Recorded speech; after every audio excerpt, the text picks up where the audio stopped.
The sound of Simon's footsteps echoed through the deserted street of Northville, a small suburban town. It was a quiet night, the kind of night where one could hear a pin drop. The streetlights flickered as Simon made his way home from his tedious job at the local grocery store. He felt a strange sensation, like someone was watching him, but when he turned around, there was nobody there. He shrugged it off and quickened his pace, eager to get back to his small apartment.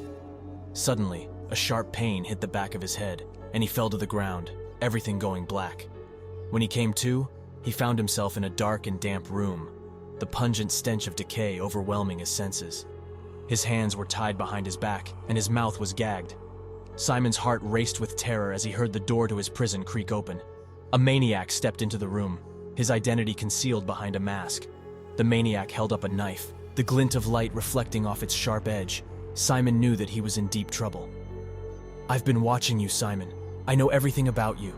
Your routine, your family, your friends. And now, I'm going to make you suffer," the maniac whispered, his voice low and menacing. Simon tried to scream, but the maniac covered his mouth with a gloved hand. The knife pressed against his skin, and Simon's eyes widened with fear. "Let's start with something small, shall we?" the maniac taunted. With a swift motion, the maniac cut off one of Simon's fingers, and Simon let out a blood-curdling scream. The maniac laughed, his eyes gleaming with excitement. He continued to cut, slice by slice, until Simon passed out from the pain. When he regained consciousness, he was alone. His fingers were missing, and his body was covered in cuts and bruises.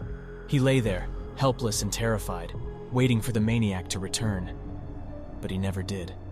Simon was never the same again. He never forgot that night. The fear and the pain etched into his memory. He went through life with a constant sense of unease, knowing that the maniac could strike again at any time.